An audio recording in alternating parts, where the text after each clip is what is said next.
yourself.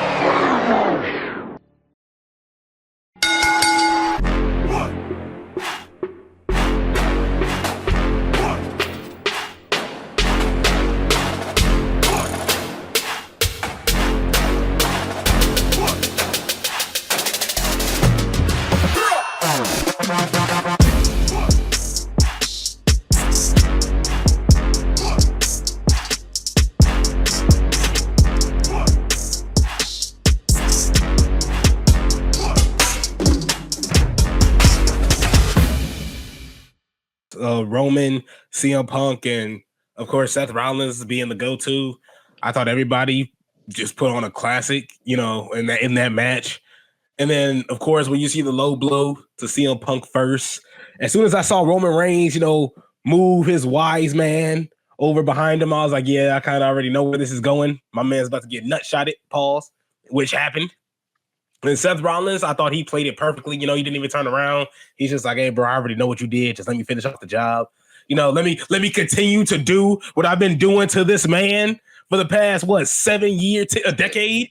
Professional backstabber.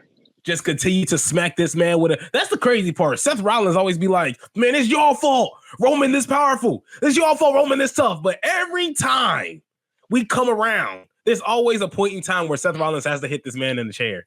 He's done this at least 5 times. Not even that with the chair. It's just in general. Like, he always complain about Roman being this and that. But yeah, we look back in time and see him constantly messing with him. Hence, WrestleMania 31. He could have stayed his butt back there. Okay, my name... You lost. You as soon as you said WrestleMania 31, you lost me. It's like you lost me. You said stayed his butt there? I'm saying my thing with Seth Rollins get on my nerve is he always want to complain about how bad Roman is, but never want to look at himself in the mirror and say, oh yeah, I've been messing with him too. That's why he was like, I was like, damn, he man, forget you. I'm like, that's a part of the history. But I thought you was like, man, Seth Rollins stupid. If he would have just stayed there, I'm like, wait. you said my man should just be like, hey, this stuff boring. Let me just let it continue to be boring. I was like, no, I'm just saying, like, in terms of like motive. I'm like, granted, yeah, no, I know what you mean. Yeah, but yeah, that's all I'm trying to say is Seth Rollins, your hands be dirty too. Yeah. They even more dirty now. Even more dirty now. And then you have Justin, Punk, Rollins, and Reigns was an excellent main event. And what followed on Raw was just excellent. Now, I do see some critics because a lot of people believe that Bron Breakker is now, I don't necessarily say an underboss, but I guess you could say a bodyguard, security, for Seth Rollins. But honestly, we can flip this around and just look at it as, hey, he's a Paul Heyman guy. Bron Breakker being a Paul Heyman guy is filthy. Absolutely filthy. We had a preview of it when in NXT when Bron, I think he went against Carmelo. Yeah, that NXT when they went against AEW, I think. And there was a whole lot of stuff going on. It was like one night Paul Heyman was like managing Bron, so you could see then like, oh yeah, he could definitely be a Paul Heyman guy in the future. And that's literally all Bron need. Bron don't need the IC title. Bron didn't need the IC title at all. Like, he already lost it to Jey Uso, and Jey Uso should have had a better run with it, honestly. Instead of having a world title, run that he's having now. Yeah, I'm hating. And that's where I wanted to lead to. Because I really want Seth Rollins to go on the most nastiest run of 2025. And what I mean by that is, look, you're a Paul Heyman guy now. Paul Heyman has some pull. And on top of that, there's some creative control there, with Paul Heyman. Paul Heyman is just, I think, masterclass, just in terms of just the wrestling in general. Him and Seth Rollins is just dirty work. And if Seth Rollins can just, look, I already gave Jey Uso 3 months. You know what happens here on the heel turn. If I got no faith in you, you only get in 3 months. Wait, ask Liv Morgan. And the first time I was correct. On Liv Morgan. She did get 3 months. I'm giving Jey Uso 3 months. She surpassed. I think she went like close to 200. I think she went 280 plus days as champion, which was a great run by Liv Morgan.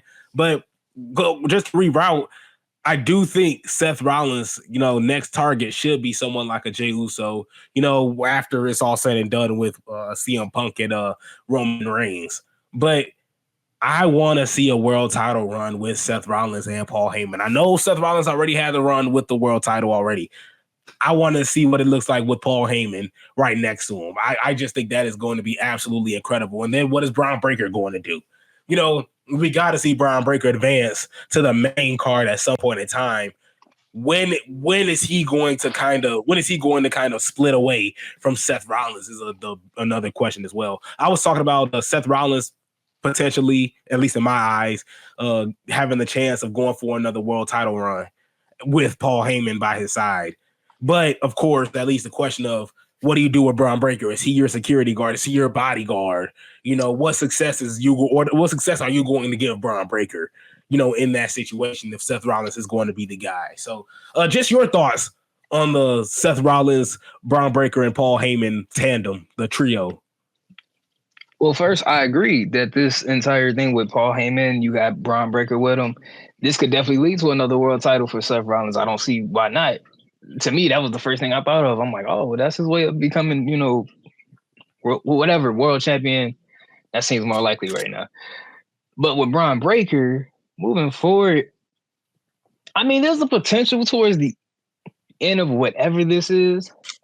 You know, I don't know if they want to probably keep him being a heel as he comes out of this elevated, or do you want a potential, you know, Batista Triple H type of thing where he's, you know, coming out of this system? I don't know what to call it, a faction, whatever, with Paul Heyman and whoever else they may add to it. Then you get like Seth versus Bron at some point in the future. But that's kind of how I see Bron coming out of it. Where like right now he will be kind of the bodyguard, kind of in a way. But eventually, you know, he'll be at that main event level that he's, you know, being able to be around now after getting out of the IC picture. Yeah, I totally agree. Even Justin comes in and says it's great storytelling continuity having Bron Breakker with Heyman. He also says Breakker should more be the one challenging for the world title and Rollins being more of his guidance. I do like that as well. I do like Seth Rollins being more of a guidal figure. He's a visionary. Yeah, he's a visionary. Like, you know, Paul Heyman could be the guy that's, you know, managing the both of them. Seth Rollins already, you know, he already has things to worry about with CM Punk. He has a lot to worry about with, of course, Roman Reigns. I mean, just going back on it, I know Big Bronson Reed just came out of nowhere and tsunami'd the man when we saw him and Seth Rollins go back and forth. Of course, he injured his ankle during War Games. War Games. So, you know, Bronson Reed should be coming back. Not saying that he should be the attacking Seth Rollins soon. I'm just giving out names that Seth Rollins has some history with that he could be distracted from. But honestly, I love it. I love it, man. I can't wait to see what comes out of this. I love seeing Roman get cheated. I love seeing Roman end up on the losing side of the stake. Yeah, even when we left Friday Night SmackDown, we saw Paul Heyman crying. I can't. Man, I heard Roman was like this, man. He said something. Yeah, exactly. I can't even do it justice. Before we left Friday Night SmackDown, they like outlined Roman Reigns' body in chalk during the ring. Like that's how crazy it was. And then Cody Rhodes' theme music hit. I'm telling you, it was fun. All you heard was wrestling has somebody. I'm like, all right, man. And it happens all the time. I see it all the time. It happened in Phoenix and it happened in Indy, where you hear boom. I'm telling you, hear doom doom, and you'll see like either some kids or a family just run. You know, it's just like it's like, bro, this is a dark match. Like, relax yourself. You know, like it's okay. You're gonna see the man again. Well, probably. Yeah. But even Justice says Bron out there breaking the tribal chief in half like a twig, like he's some loser, a bum, a scrub, a nobody. Okay, I'm done. I'm sorry. Roman didn't deserve that. Man, Roman ain't Carlito. So Roman ain't Carlito. Hey, Carlito's granted, Carlito's still walking around. You know, he's still playing 2K and, you know, chilling. So, I mean, is that spirit really that deadly? I think Roman got hit with it and still tossed him out of the Rumble. But what happened to Roman just the other day? He got speared through the barricade. He didn't even dodge it. He couldn't move.